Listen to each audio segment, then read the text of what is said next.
Ойр завгүй байсан болохоор бичлэгээ ороор чадсангүй. Одооноос бичлэгээ тогтмол оруулна. Тэгээд part 2 руугаа орцгоё. Охны ширтэн харж байсан игүүн гинт түүн рүү эргэж харав. Хүү царчин даруй хүшээ татаж хаалаа. Харин охин үл ялэг инээмсэлв. Игүүн сургалтын талбай дээр бэлтгэл хийж байлаа. Тэр галтаа модон жад барьсан байв. Урагш тогтолж жадаа өргөнгөр цохил гив. Дараа нь дахин тогтлох хөдөлгөөнөө давтсаар. Тэр хизээш бэлтгэл дээр хойр ханддаггүй байсан ч энэ амьдралтаа өмнөхөөс хэд дахин илүү хичээх хэрэгтэй байлаа. Хүү дахин урагш шунган орлоо. Жадаа хүчтэй савнга. Биедээ хичнээн ачаал өгсөн ч өвчин тосохгүй. Ихэнх шарх ердөө ганц хоногийн дотор эдэлдэг гэж бодов. Тэр зэвсгээ чанга атгав. Жад агаарыг зүсэн савлахад шороо тоос бослоо. Дахин нэг давталгаа. Түүний судсаар усаж буй Бурман овгийн цус бүхий энэ биеийн чадвар хэний ч төсөөснөөс давсан байв. Игүүн урагш хүчтэй сүлбв. Хажууд нь зогсож байсан үүчлэгч бүхнийг харж байлаа. Тэр алмаарч алхав. Ийстэй уутнууд гартаа барьсан хүнд жад байхад ч гэсэн игүүн гайхмаар уян хатан хурдан хөдөлж байв. Гэтэл гинт хөөй гэж хэн нэг нь дуудав. Хоёр хүүхэд ойртон ирэв. Хүү үүчлэгч рүү харна. Тэр юу хийж байгаа юм бэ гэж асуулаа. Үүчлэгч сандарч та нар яагаад энд ирчих вэ гэж богтно. Тэгэхэд хүү жад барьж буй игүүнэг заана. Би асуусан биз дээ. Тэр энд юу хийж байгаа юм гэв. Тас. Жад хазарт хүчтэй толгоорлаа. Игүүн зэвсгээ барьсан чигт юу гэж харагдахгүй байна вэ ч үү? Жадаар бэлтгэл хийж байна шүү дээ гэж хэлээд бэлтгэлээ үргэлжлүүлэн. Тэнгүүд гэж шивнэн зүхв. Түүний эгч дэрэгд нь ойртож ирээд чихэнд нь шивнэв. Тэр чамд оромжллоо. Сайны царай уур хилэнгээр мушгирч яаж зүрхэлдэх юм бэ гэж ойрлов. Тэр зангидсан гараа өргөн уучлалтгүй бид шаардлаа. Игүүн ямар ч сэтгэл хөдлөл гаргасангүй. Тэр зүгээр л уучлаарай гэв. Сайн яахаа мэдгүй тэнгэлзв. Дахин гараа зангидам. Чинийг чинь жинхэнэ уучлалт биш вэ? Толгоогоо бүхэл чин сэтгэлээ харуул гэж хаширлаа. Бид чинь чацуу насны юм биш үү?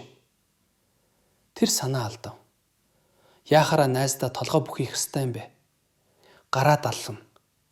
Яаж зөхөж намайг найз чинь гэж дуудах вэ? Зүгээр л овг адилхан байна гэд надтай тэнцүү болно гэж юу?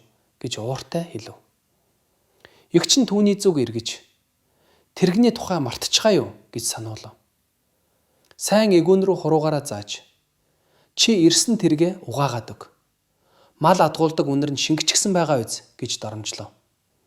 Игүүн огтхонч сонирхсонгүй. Тэр үүчлэгч рүү хараад чи миний хувийн үүчлэгч биз дээ гэж асуув. Тийм ээ гэж охин толгой дохлоо. Игүүн хажуу тийш заана. Тэгвэл тэр ирсэн тэргийг нь цэвэрлээ гэв. Үүчлэгч яаран тийшээгүй юу? Харав ховтор хүрэмтэй хүү уурлан. Чи юу хийж байгаа юм бэ? Би чамд хэлсэн байхад яаж дөрхөж ажлыг үүчлэгчэд шилжүүлэх юм гэж хаширлаа. Тэр цээжээ цохон. Чи миний тушаалыг үл тоолоо гэсэн үг гэв. Намайг сайн гэдэг. Игүүн найрсаар гараа даллаж. Танилцсандаа таатай байна. Намайг игүүн гэдэг гэв. Охин ч мөн гараа даллам. Би Ся гэж танилцуулав. Энэ түүний ахыг бүрч уурлууллаа.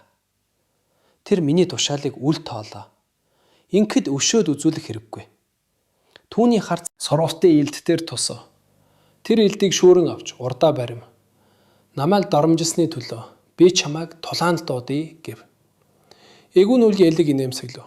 Хоёр хүүхэд хоорондоо өөдөөсөө зогслоо. Тулаан гэдэг үгийг би арай дэндүү хөнгөн хэрэглэчихүү дээ гэж игүүн дотроо бодов. Игүүн тосоодоо гараа хүргэж намар зүгээр ахиж гэсэн маягтай дохов. Гэтэл тэр айчсан юм уу гэж асуулаа. Илд барьсан хүү түүнийг ширтээд муухай инээмсэглэв. Айч байгаа үсттэй тэгвэл толгоогоо бүхэлгөөд уушлалт гуйж эхэлв. Игүүн гараа хоёр тийш дэлгэв. Намайг айж байна гэж яагаад бодоод байгаа юм? Би тулалдах сонирхолгүй. Уушлалт гуйгч бодол алга. Сайн түүн рүү хуруугаараа заана. Үүнийг ч хүсэхгүй, тэрийг ч хүсэхгүй. Зүхтах гэж байна уу да? Эцэг эх чинь нэр төр гэдэг үгийн утгыг огт заагаагүй юм байна. Та Хүнд жин газарт унах чимээ цуурайтав. Өв залхамжлагч балмөрдөгч би чамал тулаанд дуудсан гэв. Тэр дахиад нэг жинг шидэн. Бээлигээ хай гэв. Дараа нь динж хоёгаа тайлж шидэв. Түт. Газарт унахдаа асар хүнд дуу гарлаа. Сайн цочирдов. Тэр чинь энэ бүх хугацаанд ийм хүнд жинтэйгээр бэлтгэл хийж байсан юм уу? Түүнд бол эгүүн зүгээр л гайхуулж байгаа мэт санагдав. Эгүүн жаднаасаа ууттай жинг тайлав. Игч нь нүд нь гялзан харж байлаа. Тэр өөрөө л дууцсан. Одоо ухарвал Сиа насан туршид нь шоолно. Хүү ачуураа гаргав. Нэр төрөө хамгаалах хэрэгтэй. Тэр ачуурыг газарч хидээд би чамайг тулаан дуудъя. Ачуур агаалт эргэлдэн байснаа газар унав. Жаднаас ууд хүн дээр унлаа. Эгүүн эсрэг талынхаа нүд рүү харж би хүлээж авлаа гэв. Сайн алмайч орхив. Хүү жадаараа хүчтэй тогтлов. Бац. Цохилтын хүчнээс сайнны амнаас шүс үсрэв. Тэр дуугүй ширтэж байлаа. Дараагийн цохилтоор элд нь гараас нь суурч өөрөө газар тунав. Эгүүн жадаа барьсан чигт би яллаа гэв. Игч нь гүйж ирээд зүгээр үү гэж асуув. Сайн амьсгаатыг оролцсон ч гинт пүүлжив. Охин ууртаагаар эгүүн рүү ширтээд эн чинь хулчхар явд. Энэ тулаанд ганц тусарч нэр төр байсангүй гэж хашгирлаа. Эгүүн гараа ихв. Ямар холчхор гинэ. Дүрмээрээ бол алчуур газарт хөрмөс тулаан эхэлдэг. Сонор сэрэмжээ алдсан нь өөрийнх нь буруу. Тэр хуруугаараа заана. Тэр үнэм.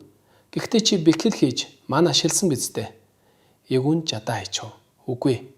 Салбар авгийн хүүхдүүд цус ба айрдын яслалаас өмнө мань эзэмшийг хоргилдог. Охин түүнийг худалч хэмээн буруутгав. Мангүй байж тийм хүн зэвсийг ингэж амархан савна гэдэг боломжгүй. Сэл хөмсгөө зангидлаа.